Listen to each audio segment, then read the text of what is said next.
longer term. How about the short term as of right now with the Dow Jones Industrials down about 40 points here? So the markets are weighing the shutdown thing, the Morgan Stanley big miss thing, Brexit and what happens now thing. And right now they're saying, well, washing our hands of this, of all of these things. What will change the tone of the markets? And we're still very early in the earnings season. I bet 1 out of 10 of the S&P 500 companies have reported. Let's get the read from market watchers Danielle DiMartino Booth and Craig Smith on, first, let's say, the shutdown, guys. Danielle, already the Federal Reserve, we know, is closely watching this, convinced that this is going to have some impact. The White House has acknowledged an economic impact.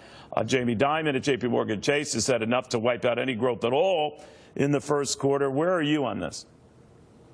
Well, you know, it's always telling, Neil, when you've got the White House coming out as they've done and doubling their estimate of how much of a drag that it's going to be on economic growth. I mean, it's like the person who shows up on Time Magazine Person of the Year. You never want to hear the White House actually be the one who's conceding. And to Jamie Dimon's point, if you look across the street at some of the estimates for first quarter growth, they're only in the 1.5, 1.6% range for the first 3 months of this year. It doesn't take a whole heck of a lot of hit to confidence, shut down, shaving 1/10 of a point of growth off every week to make that number slide into some very dangerous territory.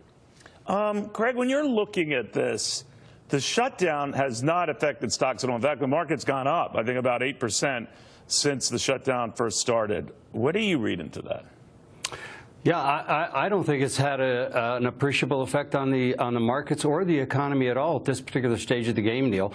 Keep in mind, we have 126 million people in America working. 2.8 million of them are federal employees. 800,000 are on vacation, in essence. I know that's cold, okay, but the reality is government doesn't produce anything, Neil. They can't contribute to GDP. They just take away from GDP. So I don't see anything major. Look, my heart breaks for these people that are living paycheck to paycheck.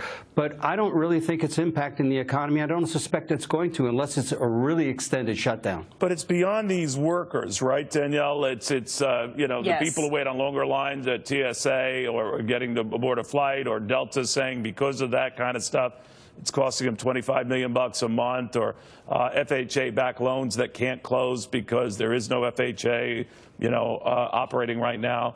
SBA loans that are similarly frozen off. I mean, what is the longer-term impact as that stuff grows?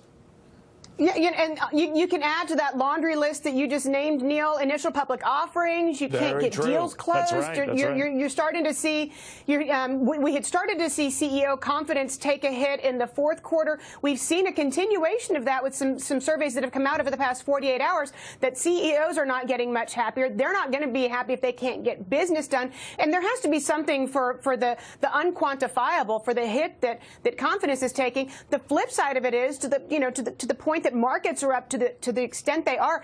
We've got the People's Bank of China in the background right now, just printing money left and right. So there's a ton of liquidity that Chinese policymakers are pushing through to world stock markets right now that are acting as a tremendous offset to what we're seeing here in the United States. I think that point should be made. So we have to thank China for this.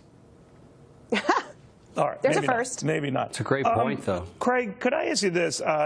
I know we treat government shutdowns like hurricanes. Whatever is lost in the moment is regained once building ensues, or people in this case go back to work, and SBA is open again, FHA is open again, FDA can go about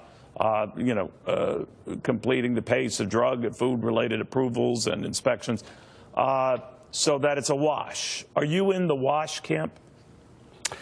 Gosh, I won't be honest with you, Neil. I don't know. I've never really thought that through, to be quite honest with you. I'm convinced, and maybe I'm Pollyanna on this, Neil. I'm convinced this government shutdown is not as impactful as we think. I think it makes for good politics. But come on, the bond market always gets this right. Look at how the bonds are reacting. Look at how the market's reacting. I don't think it's nearly as impactful as most people think. I really don't. So if the bond market is saying we're not worried about this, Danielle, if you were still back on the Dallas Fed, would you be paying attention to that?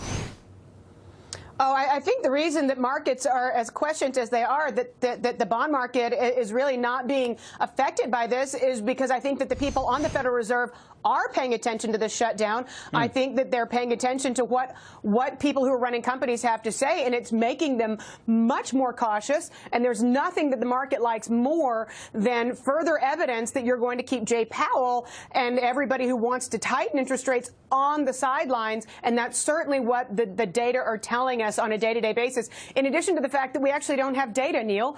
We don't have what the statisticians in Washington, D.C. are churning out. So, we don't really know which direction to take other than, a Team B type of data releases. So that's also something that is going to be on policymakers' minds.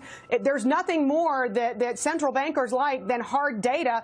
So they're flying more blind, if you will, than the rest of us are right now. All right. And examples of that, retail sales and some of these other reports, money aggregate numbers that come out that we're not getting. Craig, you were going to say?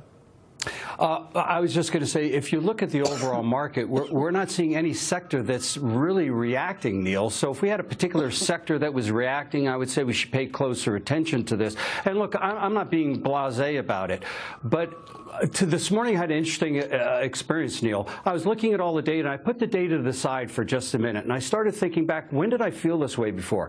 And my gosh, it was 2007. The banks were fine, subprime was fine, tranches were okay, and next thing you know, in 2008, the wheels were coming off the bus. Neil, I don't believe that the miss at Morgan Stanley is being talked about enough. I think it shows that even the banks that eked out earnings, they were smaller than expected.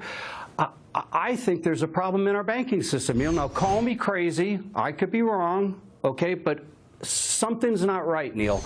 And I'd like to be on the record saying something's not right. And I think we're going to see it manifest itself within the next 30, 45 days. Danielle, real quickly on that, the one caveat I have to Craig's brilliant point is that it's an exception, that this is not indicative of the rest of the industry that's reported thus far. Your thoughts? Well, look, to Craig's point, I'm going to have to agree with him.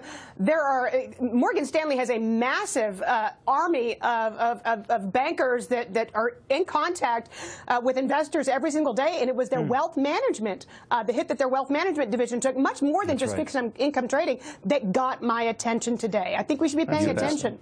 All right, well, you're both really depressing me, so I'm done with you. But seriously, guys, thank you very, very much. Again, that's what we try to do here, folks. We'll give you the bullish and the bearish